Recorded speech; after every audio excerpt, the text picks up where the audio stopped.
Le 19h, mesdames et messieurs, bonsoir à tous. Forum régional à Cotonou sur l'engagement communautaire contre le VIH, la tuberculose et le paludisme, ouvert ce mercredi 25 janvier. Objectif de l'initiative, maximiser les synergies d'apprentissage et de réflexion dans les contextes nationaux et multiples pays. Les détails à venir.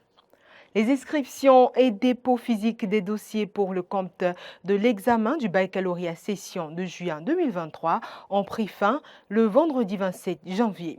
Le dépôt des dossiers physiques s'est déroulé au CEG Bigamé à Cotonou. Le point à retrouver également dans cette édition. En interactualité, la tension monte entre la RDC et le Rwanda. Le gouvernement de la République démocratique du Congo a déclaré que le tir effectué par l'armée rwandaise contre un avion militaire congolais était une action délibérée d'agression qui équivaut à un acte de guerre.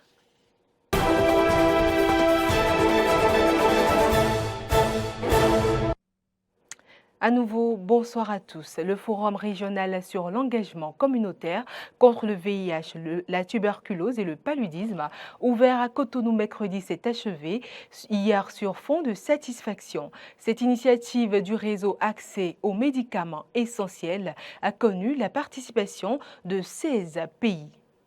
Les 3 jours qu'a duré ce forum de Cotonou n'ont pas été de tout repos pour les participants. Les travaux ont permis de maximiser les synergies d'apprentissage et réflexion pour une contribution efficace de la société civile et les communautés d'Afrique francophone dans la lutte contre le VIH, la tuberculose et le paludisme. Vous avez eu à partager les leçons apprises et les bonnes pratiques sur l'engagement réussi des communautés dans les processus de dialogue national et dans les subventions du Fonds mondial actuellement mis en œuvre dans le cadre du cycle actuel NFM 3 et des fonds octroyés également pour la riposte à la pandémie de la COVID-19, améliorer la compréhension de la société civile et des communautés sur la nouvelle stratégie du Fonds mondial, les priorités de la région de l'Afrique de l'Ouest et du Centre, les processus existants et nouveaux liés à l'élaboration des demandes de financement du Fonds mondial, maximiser les opportunités d'engagement significatif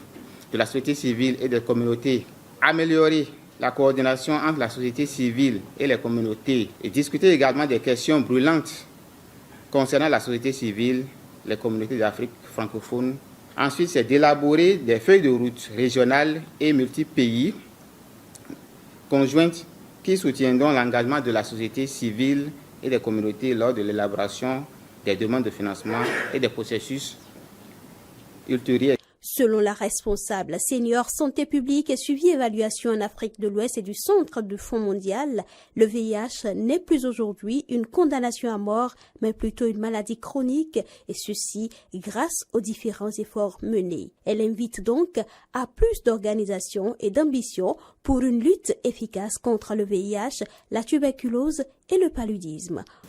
Aujourd'hui, donc, la réponse que nous devons apporter au VIH, à la tuberculose et au paludisme doit être appropriée à la situation d'aujourd'hui. Ce qui veut dire que nous devons être au plus près des communautés qui en ont le plus besoin.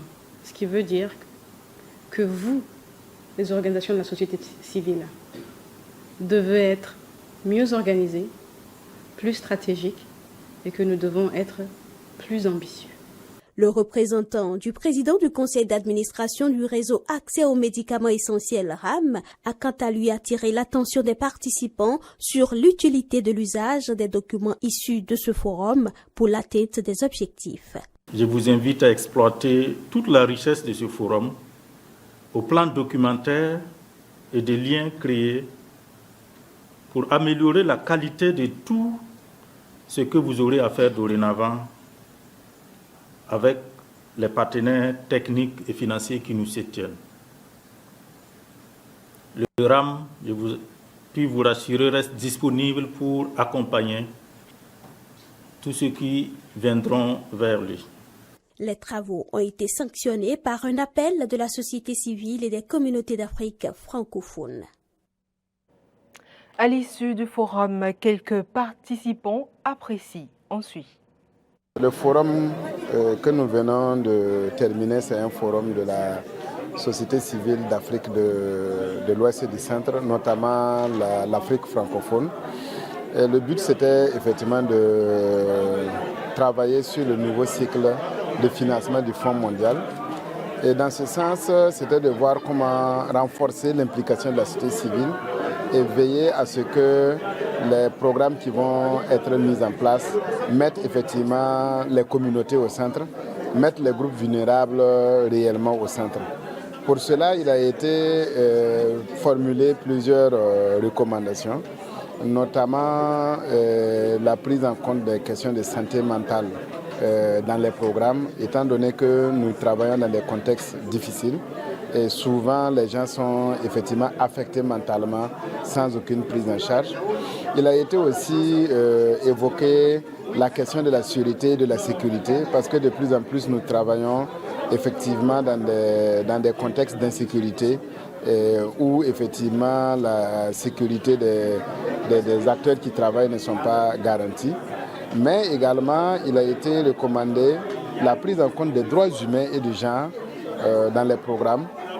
Parce qu'effectivement, dans notre région, il y a toujours beaucoup de cas de stigmatisation, discrimination. Et il y a toujours des cas de violation des droits humains concernant notamment des populations vulnérables, des populations clés. Et aussi, bien sûr, la situation des enfants affectés par le VIH, dont la prise en charge effectivement reste à la traîne.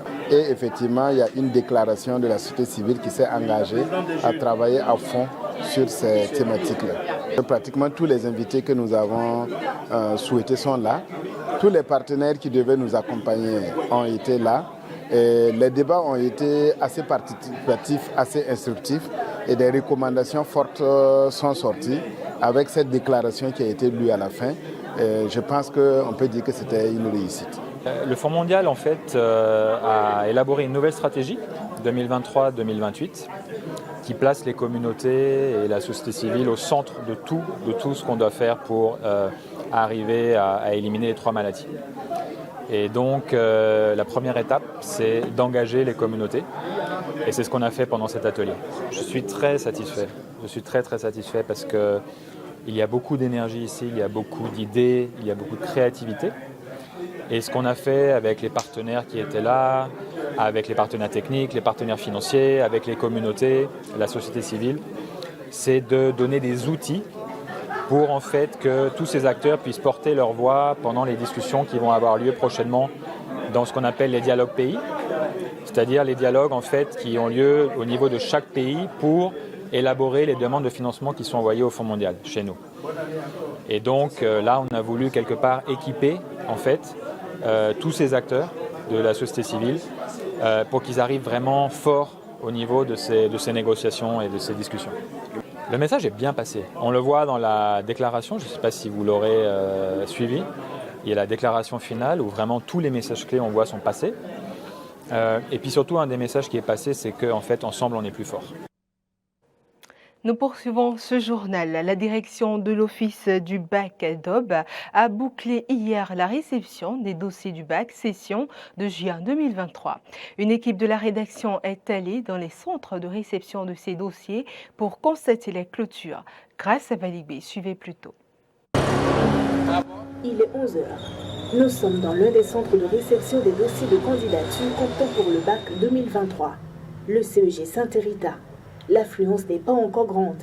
Juste quelques responsables d'établissements qui se prêtent à l'exercice de dépôt des dossiers. C'est déjà fait. Comme vous le constatez, il n'y a plus de dossiers avec moi, donc c'est déjà fait. J'ai déposé les dossiers, les listes des surveillants, tout a été fait. Alors votre collège, il est déjà prêt? Il est déjà prêt. Il faudra attendre 6 heures de temps à 16 heures. Les dernières minutes pour s'enregistrer. La tension monte dans ce second centre de réception des dossiers, le CEG Bégamin. Ils s'empressent, se bousculent, ils veulent tous savoir leur dossier dans le registre du baccalauréat avant l'heure de clôture. À 17h30, rigoureusement, cela fait 45 jours pour l'inscription. Aucun retard ne sera toléré. À 18h02, au centre de Bégamin, c'est l'heure du classement des dossiers par département et de l'enroulement des dossiers. Le dernier candidat arrive.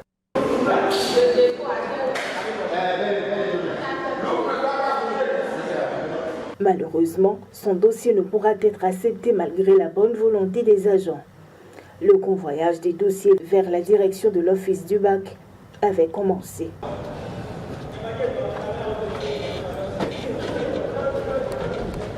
Le jeune n'a pas envie de livrer un seul mot devant notre caméra.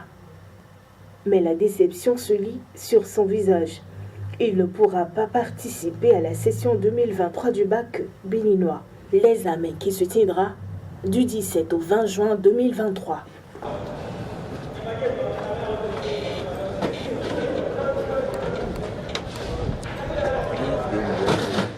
Nous poursuivons ce journal à l'international. Les pays africains disposent désormais de 30 milliards de dollars pour financer leur stratégie de souveraineté alimentaire. En plus de 10 milliards de la Banque africaine de développement, les autres partenaires ont mis sur la table 20 milliards de dollars en plus. En effet, il résulte de l'enquête du système des Nations Unies qu'un tiers des 828 millions de personnes souffrant de faim dans le monde vivent en Afrique. Le sommet Dakar 2, dont les travaux ont été clôturés ce vendredi, s'est terminé sur une note positive pour le continent, a fait savoir le ministre sénégalais de l'Agriculture, Ali Ngaye Ndiaye. Les présidents africains ont salué l'intention des partenaires à contribuer de façon significative au financement de l'agriculture africaine et soutenir ainsi la transformation sur le continent. Aux États-Unis à présent, sous le choc après la diffusion d'une vidéo montrant la mort d'un jeune afro-américain de Memphis roué de coups par les policiers à l'issue d'un banal contrôle routier. Joe Biden s'est dit scandalisé et profondément meurtri par le drame et par les violences de ces images. Une émotion d'autant plus vive que cette nouvelle affaire intervient 2 ans après la mort de George Floyd, qui avait suscité une vaste mobilisation dans les rues contre les violences policières aux États-Unis. 2 ans plus tard, le constat est terrible. Le nombre de personnes tuées par la police continue d'augmenter dans le pays avec plus de 1180 morts en 2022. Ainsi s'achève cette édition, mesdames et messieurs. Merci de nous avoir suivis. L'information se poursuit sur nos différentes plateformes YouTube, Facebook et Twitter et sur notre site internet www.benineden.tv.